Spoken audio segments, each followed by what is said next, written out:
For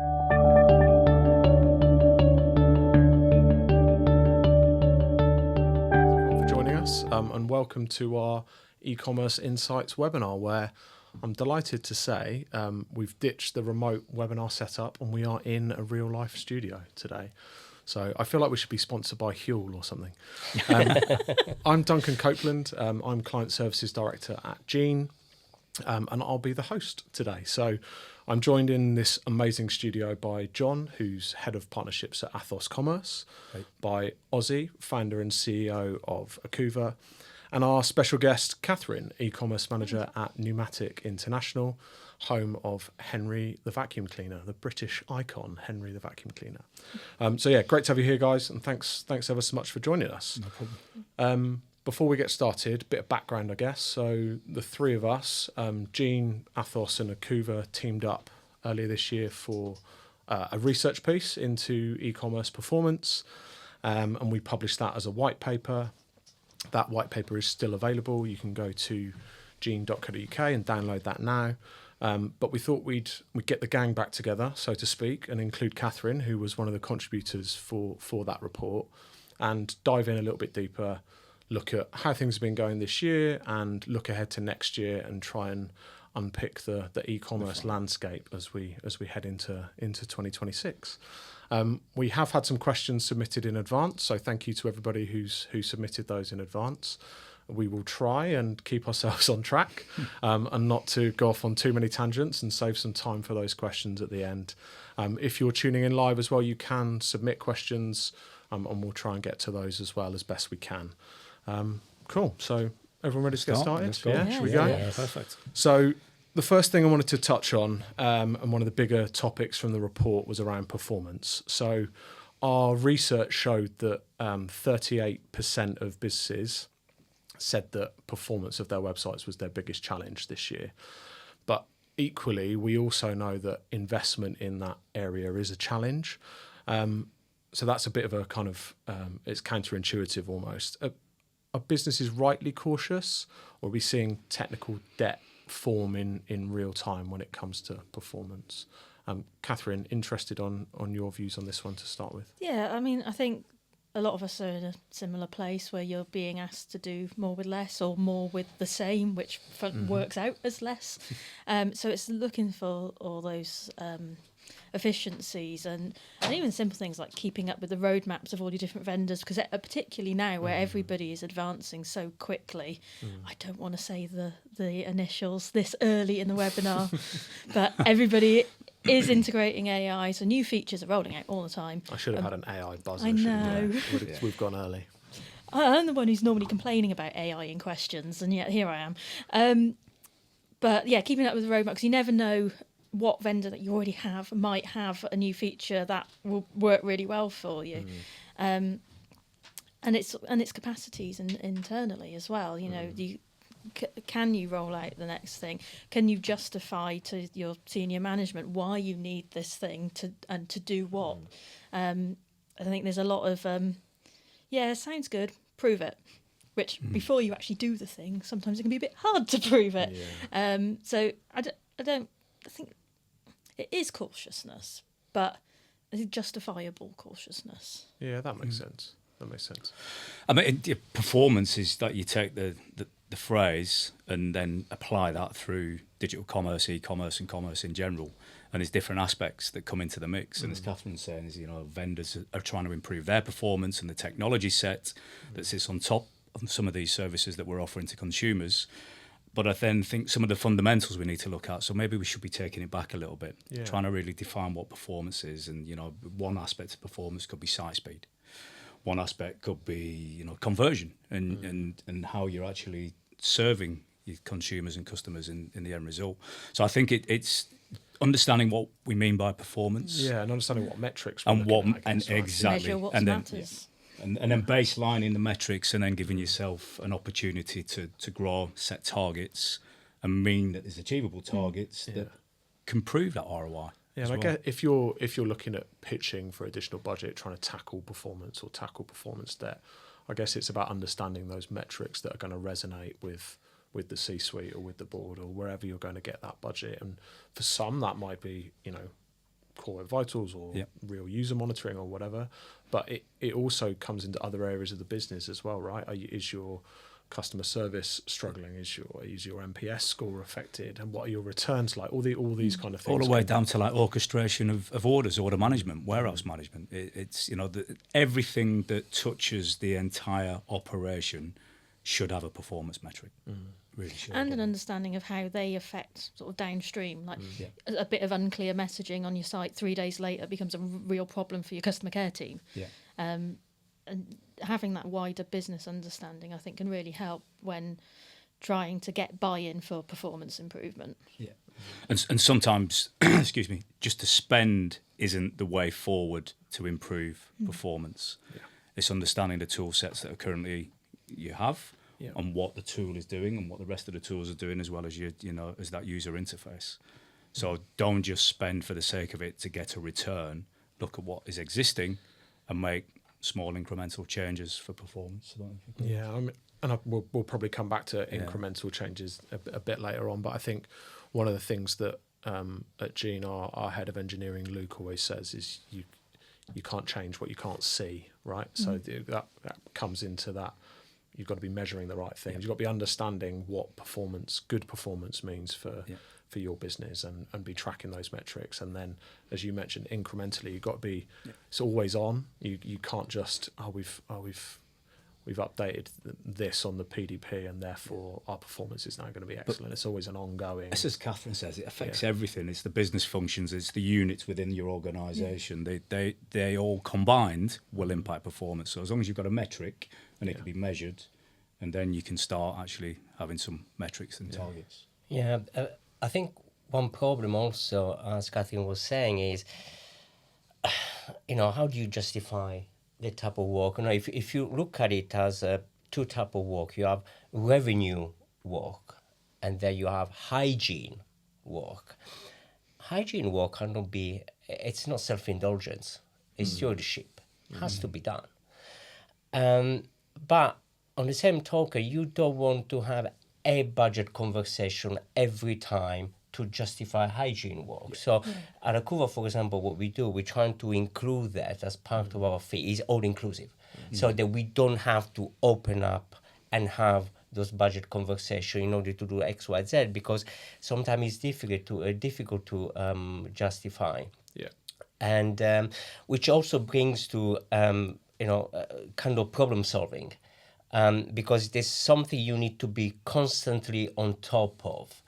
And at Akuva, we try to classify problems in 4 different ways. We have type 1, type 2, type 3, type 4, which is learn from lean thinking. And basically you have type 1 type of problems, which is basically firefighting. There is a problem, you have to go back to normal as quickly as possible. Then you have type 2. Is the root cause analysis. Once they happen, you understand why they happen. You do that, especially if it occurs multiple times or if it occurs once, but to multiple clients. You need to go to the root cause and prevent it from happening again. And then you have type 3, which is the Kaizen, the continuous improvement. So there isn't a problem as such. You create a problem by raising the bar, and then you create a gap, and then you try to fill the gap. And then there is type 4, which is innovation, which is open-ended.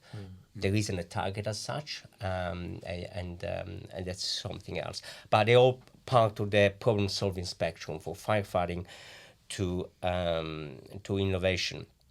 And I think, as you said before, you have to keep constantly work on type 1, firefighting, and type 2, root cause analysis, to keep with standard. That's so important. But on the same token, you develop the muscle to then be able to tackle the type 3, which is continuous improvement, which is where you raise the bar. And that's how you can be on top of performance. And that's extremely important. And all of this is not just technology. Let's be clear. We all know how stability performance impact top line. We're talking about conversion rates. We're talking about customer experience and trust. But conversely, we see that at Akuva, how they can also impact on cost by reducing infrastructure costs and footprint, for example, when there is better performance. Okay, you get a better scalability. And also you have less firefighting. Everyone wins. So that has a big impact on top level and bottom level.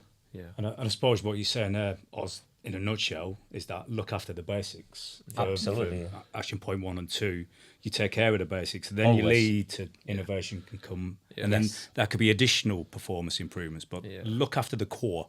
Yeah. And the core could be anything, as you said, from a business unit through to a piece of technology through to a member of staff. Yeah, we look at it in a similar way at Gene when it comes to maintenance and support, and that idea of trying to make sure everything's included as standard, so you don't need to keep going back time and time again to ask for more budget, because nobody wants to do that. Nobody wants to go back and go, oh, there's an upgrade. Certain things have to get done. Yeah. But define what you mean by performance as an organisation. Indeed, That's indeed. It. Yeah. So looking at performance then through the lens of peak, we've obviously just come off the back of Black Friday, Cyber Monday, and early indicators are that there could have been as many as a third of retailers who were struggling with slow pages, outages, even checkout failures. We know that Shopify had some issues on Cyber Monday as well. Yeah. Ozzy, I'd love to pick your brains on this. How can we be doing more to ensure that our sites remain stable during peak, whether that's Black Friday peak or seasonal peaks throughout the year for other different types of businesses? It's interesting because we look at peak as it's a kind of show maturity on problem solving. Going back to the problem solving I told you before, type 1, 2, 3, 4, 4, is what is the maturity level there and what is peak readiness. So when companies throughout the year, not just before Black Friday, they keep struggling with type 1 problem, firefighting. You get to Black Friday, just before Black Friday, and you are fragile. You're not ready. Vice versa, if you can handle those problems continuously throughout the year as a living process, and you do lots of type 2 problem solving, root cause analysis, and ideally also type 3, continuous improvement, you get to Black Friday, it's just a validation of the good work that you've done. It's like performances. And there is no gambling there. There is no gambling. It's just a validation, good work, you will be ready, and off you go.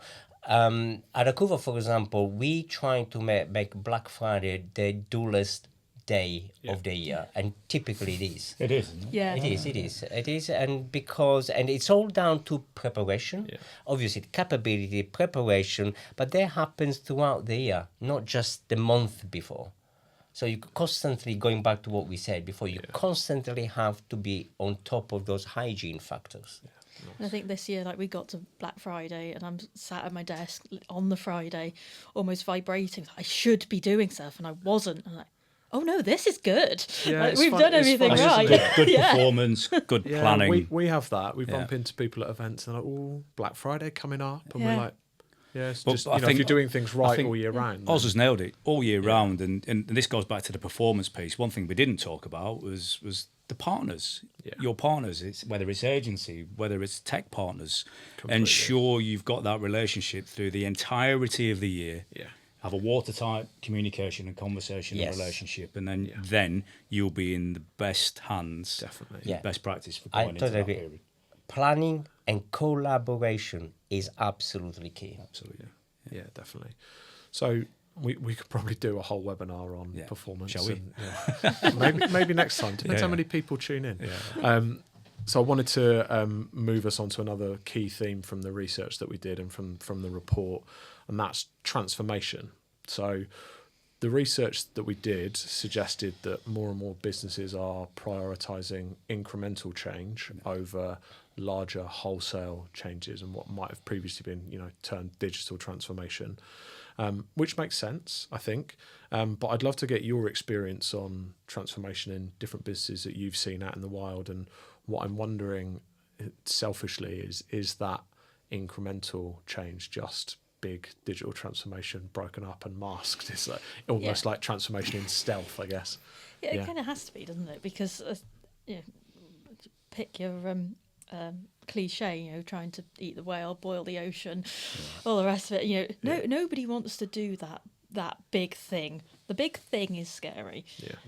And a lot of the times, if you pitch or talk internally about a larger project, the shutters could come down. Oh, that's really big. We don't have the capacity, and you probably don't have the capacity for that size of project. But when you start doing the little things, and the little things can be transformational, particularly added together. You know, one of the things I did recently was just worked out what a 0.1% increase in our conversion rate would mean for the whole year, with no other variables changing. Just and you know, and this a lot, and then that becomes easier to sell to internally. You know, particularly again, if you go into sort of senior management who might not be in ecom, not living and breathing all the terminology, you can say, well, look, this tiny little number does this. And particularly with things like conversion rate optimization, and to be honest, most things you could kind of attribute to conversion rate optimization. You know, it's the incremental becomes transformational. I think there's a natural shift, and you know, a few of us have been around the block a number of years in ecom, but the days of macro transformation, it seemed like the thing to do. Let's look at all our legacy systems. Let's change everything. Let's create a massive program. Have a program manager, or multiple program managers with project managers in between, and then that's very, very hard to manage and track and do in one piece. So the natural flow would be to make these small, you know, the micro versus macro. And these little transformational pieces, and it could be something as simple as a technology stack or a piece of technology that you might have, and you've got the Pareto 80-20. You're not using the most of that technology that you're paying for. Evaluate it, work with the partner, work with your agency, see if you can utilise more, and then you make the change into your operating flow and how you're using it, and that is a micro transformation. And I think that you then take that approach across all your stack, and that might be the way that we're moving into 2026, 27. Yeah, I think from our perspective as well, the micro change is sensible. You're de-risking. I think what's really important though is that you do have to have that macro view. You do need to kind of know where you're going. For sure, right? So for sure. There could be license, end of life, Exactly. you know, there could be all sorts of concepts, as long as you were aware of it. But to try and attack everything together, it's too almost much. Don't tell people the name of the big project and just put out these little bits that change. And you say like working with vendors, and I don't know if this is a common experience for saying, oh, we need to be able to do this thing. It's like, oh, well, you know, that thing can do this thing, and just seeing what you can do, particularly if you've had a piece of tech for a little while. Seeing what's new. That collaboration is really important though, because, and I think, you know, we know from working together over the years that there's that shared experience that you mentioned, and if you've got that tight knit relationship with your partners, your agencies, the tech, and everyone's talking, everyone's communicating, and you're having that open and honest conversation, and you're delivering success together though. It's not a sales pitch. It's exactly. You know, how can we there's a real meaning. What's the reason? Where are we going? Where are we going? And how can we figure out how to get there together? I think it's very important to have a North Star. You know, defining North Star, which is obviously maybe far away, but it doesn't matter. But it really brings everyone aligned. And even when you look at this small Kaizen step, improvement, you make sure that what you're doing is aligned, is going towards that direction, and also provides context and meaning to the people actually trying to create those improvements. It's as you said, is, you know, these kind of things, they do compound, but most importantly, really then kind of creates the conditions and the capability and let's say the psychology and self-confidence within the organization to then be able to tackle even more important problems, you know, the more transformative things.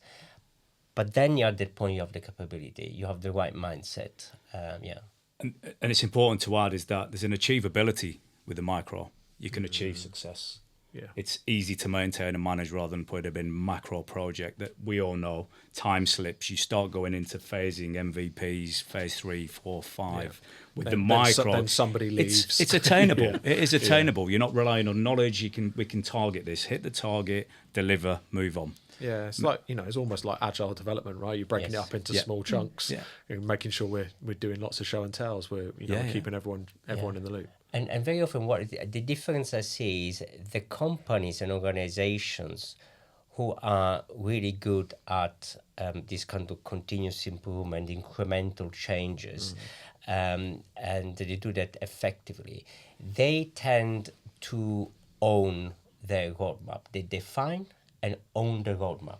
So instead of relying on a vendor to say, okay, what have you done? What do you provide? Or can I use this new functionality that you build or not? The discussion is reversed. You see, can you do what I need you to be doing? Because this is my roadmap. Yeah. That's what I need to do.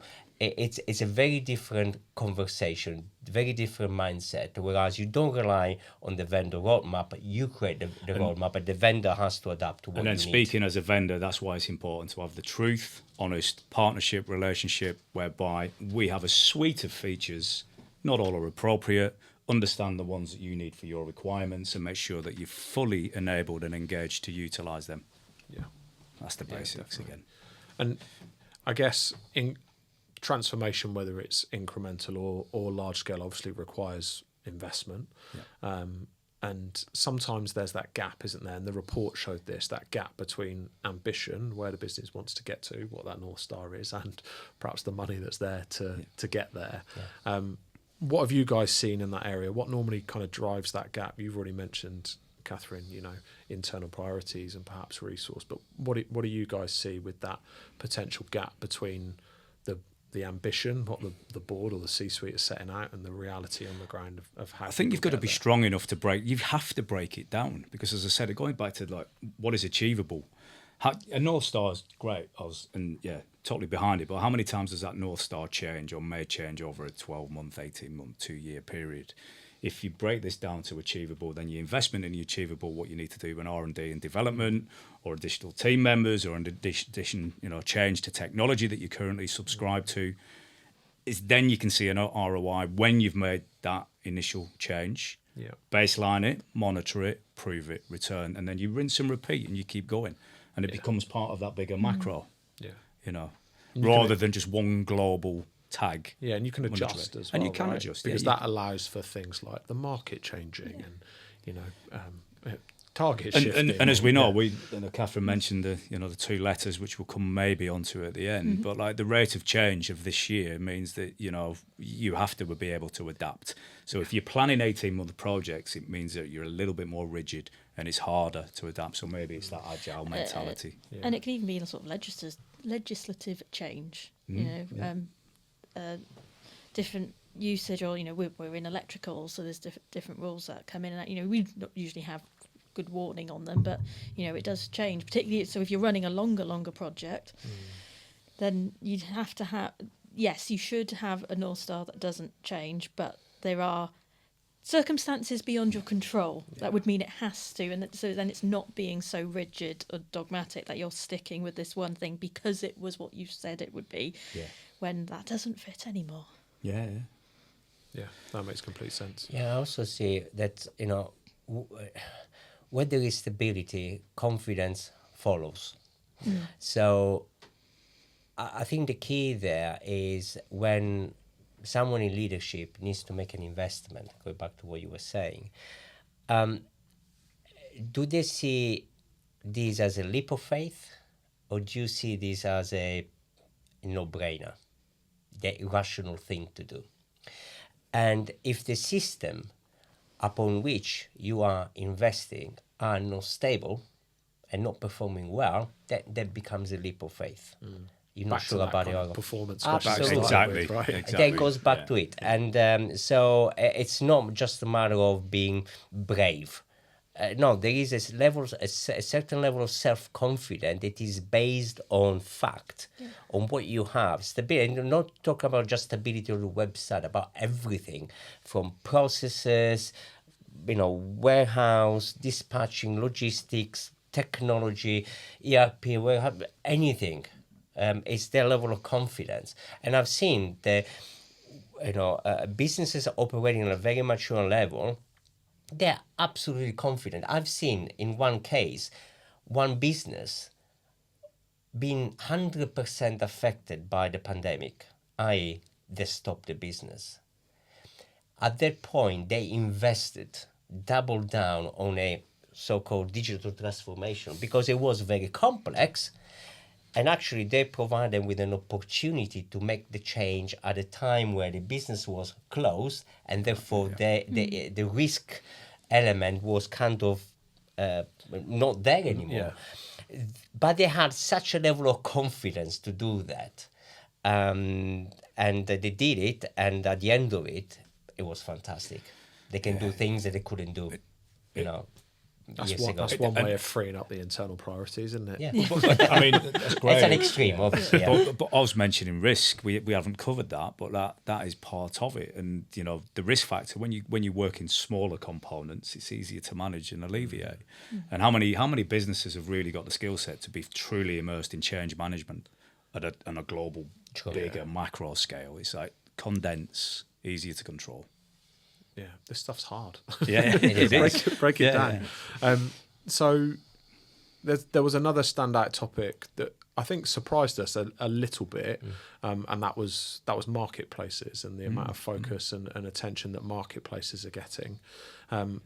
We know that marketplace adoption is growing, but I'm interested in your guys' views on kind of what type of marketplaces that is. Is it marketplaces in a traditional sense, or is it perhaps new and emerging channels being kind of treated like marketplaces in a new world of product discovery, if you like?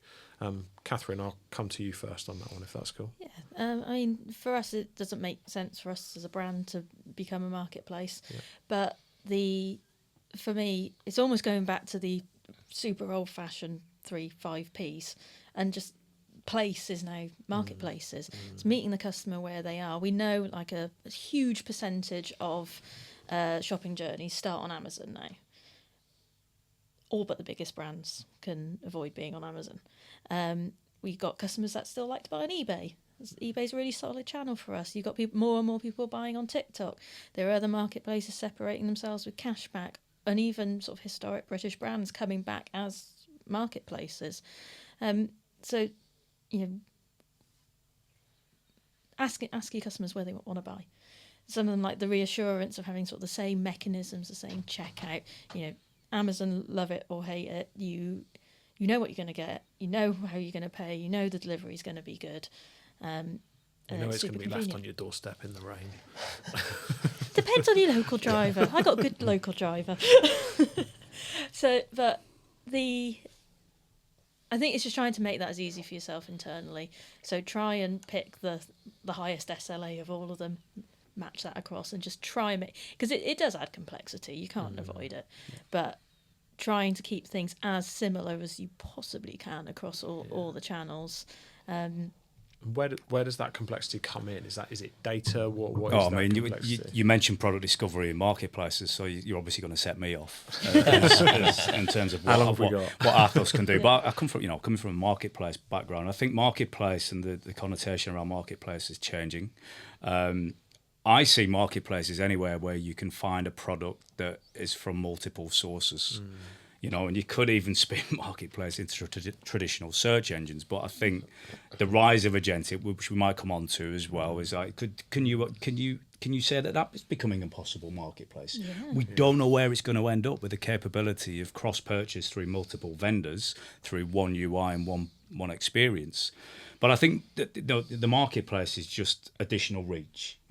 Whatever we're talking about here is just wherever buyers are looking, where they're doing their discovery, then as long as that is linked back into you as a brand and a retailer and as an organisation, then I think marketplaces are healthy if you want to do it. Yeah, and tying some of the threads that we've touched on so far together, if you're going to be looking at marketplaces in whatever form, you need technical stability. Your data needs to be good.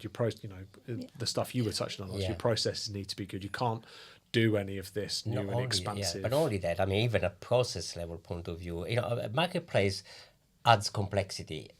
That's a fact. Even, if you want to become a marketplace, much more complexity. But even if you want to use marketplaces, have your products into marketplaces, that's additional complexity. You have to think about, product fees and, stock fees and pricing fees and all the integrations. And then you want to avoid, if you use different marketplace, many too many integrations. So you now add another layer that allows you to simplify the integration. For a technology perspective, already there is some extra complexity. Then you have to think about how you're going to deliver those things. Are you going to do drop shipping? Are you going to, operational. So if you don't have the maturity to start with, good luck with that. So you're going to make stuff, your life much harder. But ultimately, the reason for a marketplace is just that extension. It's where the crowd are at. Yeah. It's where the buyers are at. If the noses are there and the investigation and that discovery aspect is that touch point where consumers are looking, then certain brands, it becomes part of the strategy. But there is, I agree, Oz, there's a hell of a lot of complexity to understand that. I was going to touch on sort of the brand work side of it, because it does just increase your surface area. Yeah. So if you're doing the product discovery, or if you've got third-party copies out there, and you need to be in that mix to give customers the choice to come to the best option, obviously. Yeah. And I think obviously then there is the unit of economics, because there is a cost with marketplace. So if you are, like yourself, a direct-to-consumer brand, it's easier. You have margin you can play with and so on. But if you're a multi-brand, it's tough. Conversely, I've actually seen one of our clients, a quite famous sportswear, Irish sportswear, over a century old. They produce the goods in Ireland. They dominate the market, basically. And recently, I can say the name is O'Neill's Sportswear.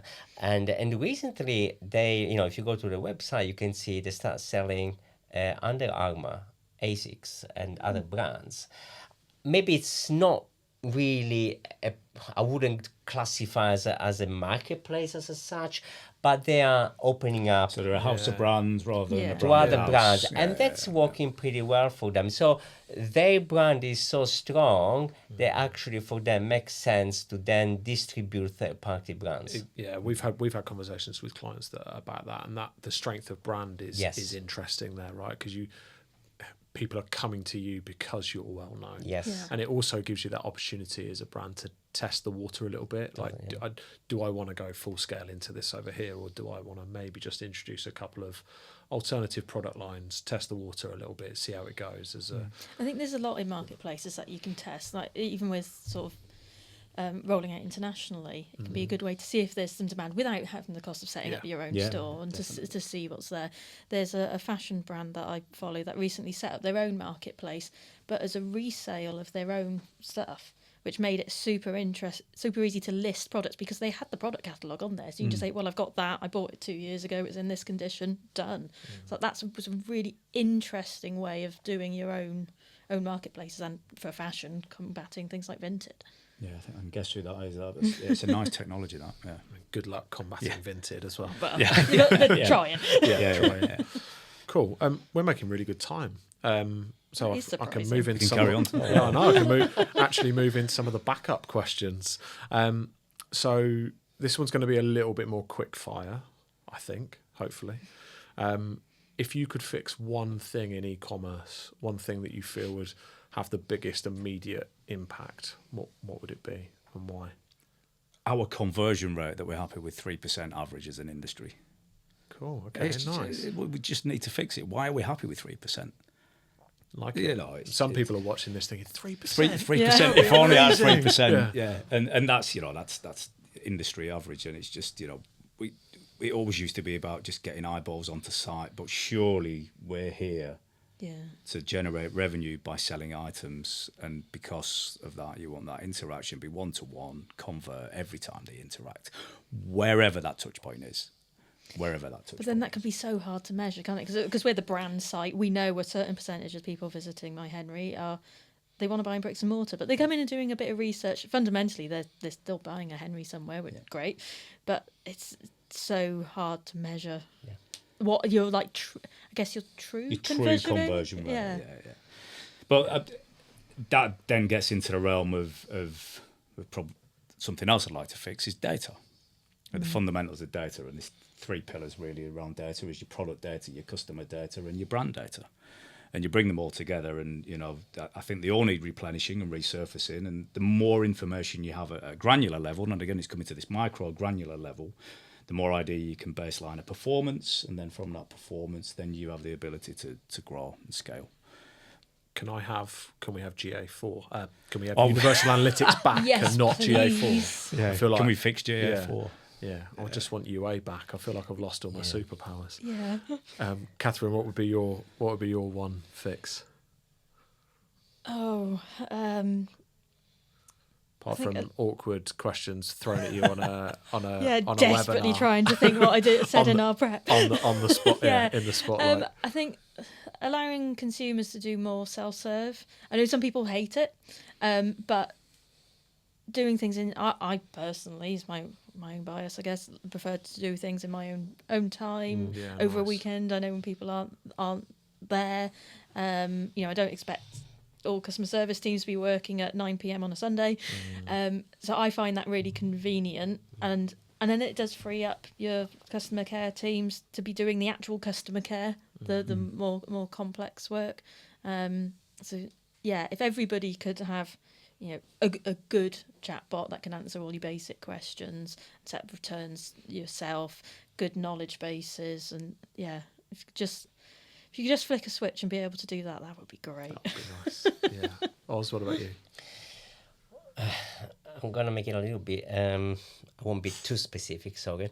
Because these things are very situational. It really depends from situation to situation. Brand, company, organisation. It's all different. So, without diving into a specific problem, what can you say?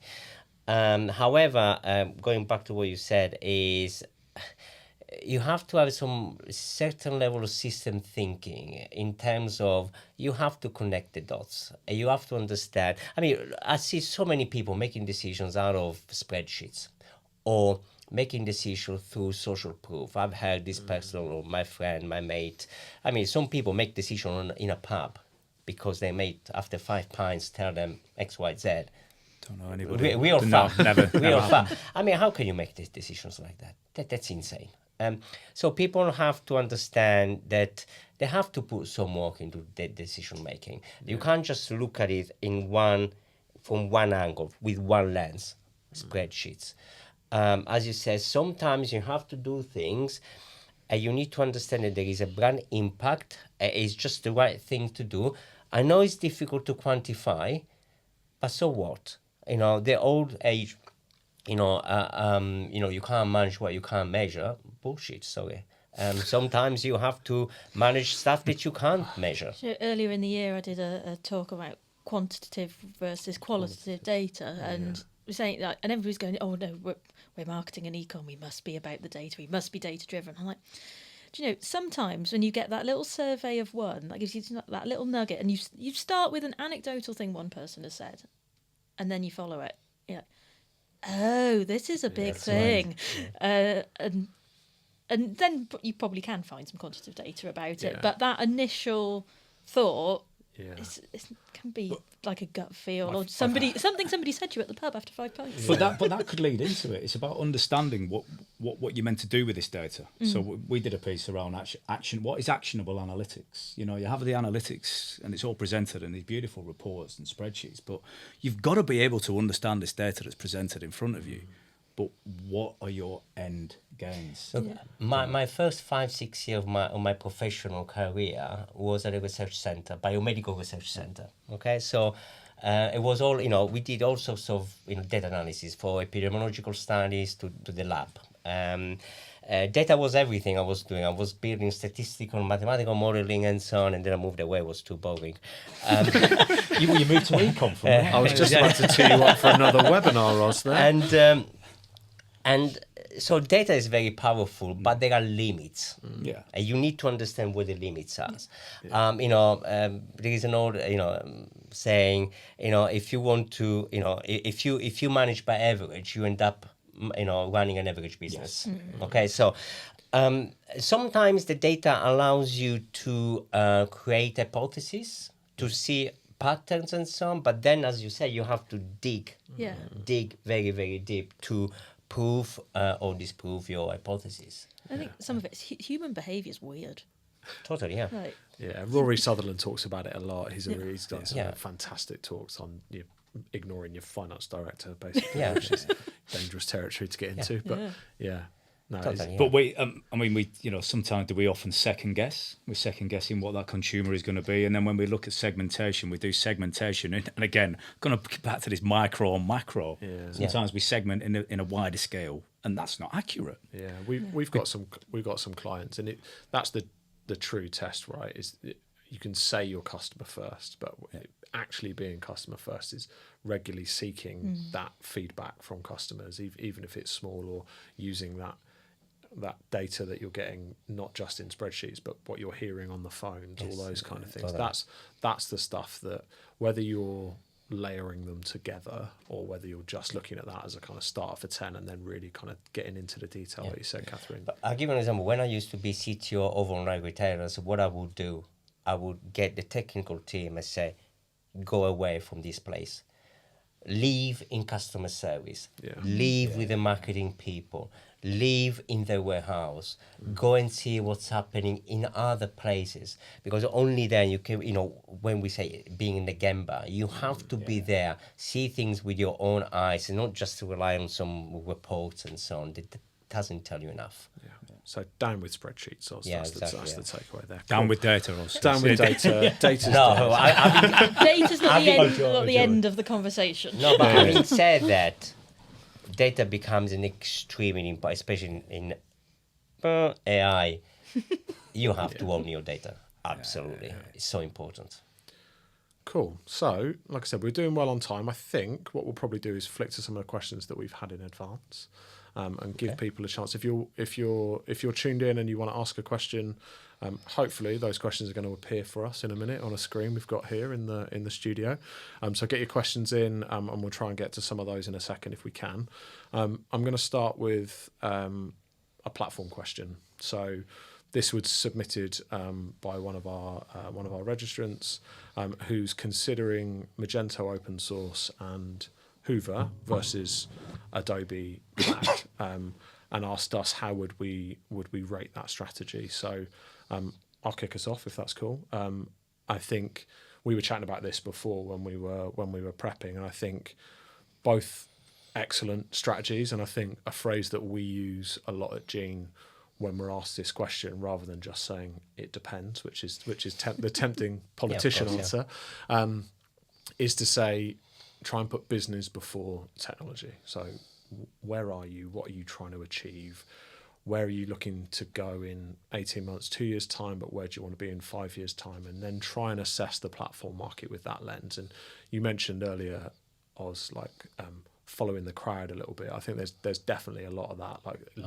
LinkedIn is like an echo chamber of platform feedback. One goes down, the other comes up. Yeah, shut LinkedIn and look internally at what you guys want to do as a business, and then only then can you kind of look at platforms, I think. And both routes, Adobe Commerce Cloud, excellent. Open source plus Hoover, excellent. Both viable options. Some are right for some businesses, some are right for others. I would say it's smart thinking. Smart thinking because the person clearly knows what the options are, and it makes sense to then evaluate. Now, I think it's key to understand the reasoning behind. Make sure it's not just a so-called knee-jerk reaction. Make the decision. Maybe it's sometimes you face something difficult, but take this as an opportunity to make a more strategic decision. I'll give you an example. We had actually a client that went through a similar situation. They decided to then move on open source. But what I liked about it was how strategic the decision was, because in this specific business, it's quite unique as a business. And I love the business. And they made a decision because they thought that they are creating with the technology a quite valuable intellectual property. They're creating a stack which is unique for their unique business, and they can add valuation, real money, into the value of the company. Smart, When there will be an exit. So that's smart strategic thinking. Putting the business It wants first, to own the technology, Yeah. and with open source you can own the technology. That makes total sense. Now, from our point of view at Akuva, we're trying to make the two options the same, so that you don't feel like if you go to what we say side grade to Magento open source, doesn't feel like a compromise. It shouldn't feel like a compromise. So when you run, for example, Magento open source or MageOS on Akuva, is as enterprise as anything else. It's total enterprise. So you don't feel like you are compromising. You are making a decision based on your needs. Yeah, and that's the key. You've touched on something that I think is really interesting there as well. And again, we could do a whole webinar on platforms, I'm sure. But with the options that are available now, it is really important to think strategically, because there are now wider options. Even if you just look in the Magento Adobe ecosystem, where you've got Adobe Commerce on cloud, you've got the SaaS, you've got Adobe Commerce Optimizer, you've got open source, you've got Hoover doing great things, you've got MageOS. So even within that mini platform ecosystem, you've got 5 or 6 different options and flavors to consider. Totally, and I think it's very important again to think about strategy. Step back and think, for example, people making an investment in platform. So when you make an investment or a reinvestment, you're thinking about at least 5 years down the line. Okay, so for example, Adobe is moving on SaaS. Everyone knows now. That's clear. So you have to think about what does it mean. If they invest £1, how much of the pound goes into the SaaS product? Probably 98 cents, I would say. Guessing, I don't know. Maybe I'm wrong. Pounds, cents. We knew what you meant. So pennies, whatever. And how much of it is going onto the current the legacy offering, current offering, whatever, which is the, for example, the cloud PaaS instead of SaaS, for example. And when you look at it, then you have to make a decision as a merchant. You know, at some point you're gonna be under the pressure from account executive and all of these kind of things to move on to SaaS. It's gonna happen. If you're ready to make the move, that's great. Okay, that's the path you choose. But if you're not okay with that, then you have to start thinking. What are you going to do? And there are lots of conversation and thinking strategically again as data. I mean, how many companies now have data scattered all over different SaaS tools there? And with the data becoming so important, you have to think about it. Some other companies, now they start thinking, after what happens to Co-op and Max Spencer, the security is extremely important. So now conversation and decisions are not just based on, do you have the functionality or the functionality like it used to be in the old days, quite, childish in my opinion. Now conversation are, okay, what about the data? Where am I going to be in the next 5 years? Is this the right bet? What about security? There are so many more important things to consider. Told you we could have done a webinar on this. I know, didn't I? yeah. I haven't even got time to come to you guys on that. No, that's fine. Next question that we've had in advance is, how can smaller brands differentiate and ensure that their decision-making drives growth through innovation rather than increased technical debt? That's a good question. It's a good question. It's got to be brand side. You're throwing that one over the fence. Yeah. That's volleyball. It depends on the brand, I'm going to say. It really does depend on the brand. So if you put the marketplace conversation back into the mix, that brand would know whether they want to feel like they're a brand that should be out and maybe less saturated as a brand when they're on a marketplace. It's a really difficult conversation to have and particular answer to answer. It does depend sometimes on the brand's identity. this the preface is like going in really eyes wide open, taking on some technical debt, knowing that you're going to fix it later, and having an actual timeline for that. Not that it's a mythical later. not always the worst thing. If you're No, that's trying fair. something out but doing it very knowingly. Yes. So sometimes, again, we're going back to sort of data, but also a bit of feel. You got to try some things to know whether And it's going to work. quickly. Yeah, That quick, yeah. and quickly make the decision if it doesn't work. Yeah. But you don't need to spend a lot of money as a brand. It's those themes that we've touched on already, the right? technology out there, and again, you know, a lot of platform development and what the platforms are doing could cover most aspects, 80-90% of what a brand might like to do. If a brand wants to do something else that the tech isn't available, just have a look, have a conversation. The tech is available. Yeah. To cover most touch points where consumers make purchases. Yeah, definitely. Final question that we've had in advance then. So with AI's impact on search and product discovery, what steps can we take to ensure that those capabilities genuinely improve conversion rate rather than just add unnecessary complexity? I'm looking at you already. Okay. No idea what this right. So What's search? and a real impact is around product data currently. I've had a number of conversations with agencies, consultants in this space that look after product data. We're starting to find emotional usage attribute data points in relation to products that can really extend this product entity at a SKU level. And when that is engaged and surfaced on agentic touch points, that conversational search, which is the realm that we're in as another channel, people are asking for a particular 3 or 4 sentences around why they want something. And with that emotional usage, you know, the low level, you know, touch points around product data, you're in a good foundation to be exposed and found, purchased and kept. That's the thing. What conversational is, if somebody's putting a real reason why they want something, and if there is a match, then there's a less likely for return.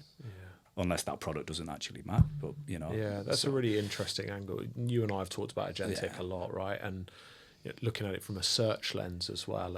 What I'm hearing from you and what I see from colleagues and people that I talk to in the search space is the same with optimizing for LLMs versus Google, and kind of what I've just heard from you then is get your data fundamentals just get your data right. And it's the same with search. If you're optimizing for Google, there's, with that, again, we could do another webinar on that, but with that, if you're doing your fundamentals right, then it's gonna stack up for a lot of this advancing. And it's just that shift away from keywords. It's like, what is your product? Be as rich as you can with your product data.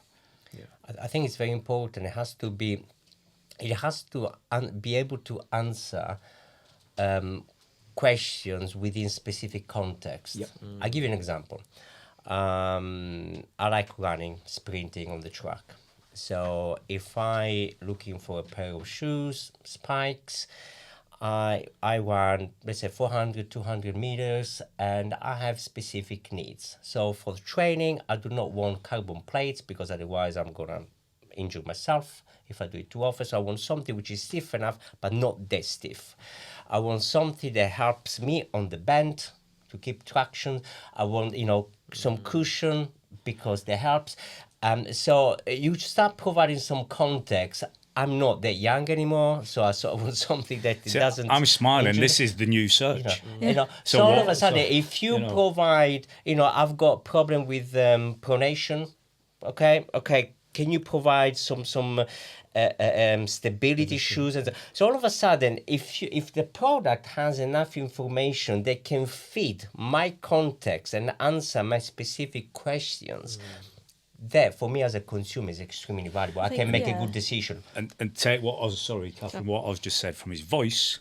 When we get to that realm, from agentic, you just talk, and an interface is served, where you've got a perfect match for what you need. Exactly. Yeah, just try and get away from thinking in search terms. Like, I'm not putting in best vacuum cleaner in the UK. And I think it's working with sort of that consumer intent. And like from our own sector, we know something like 75% of vacuum purchases are disaster purchases. Right. Something's gone wrong, their old one's broke, they need one now, and it's quite an emotive thing. And I think all of us have had. When you get to a certain age and a household appliance is broken and it's the end of the world. Yeah, Tell me about it. I've got my guy who fixes my dishwasher on speed dial. Nice. But then, we have sort of funny little problems as well where the LLMs don't catch up because sucks can be a good word for us. This vacuum sucks is a 99% of the time people use it is actually a positive. Okay. So getting the LLMs or even there's a learning. there's a learning. or even our Home. review analysis. Sometimes you say You're these on are all your synonym now. negative tone reviews, and you're like, no.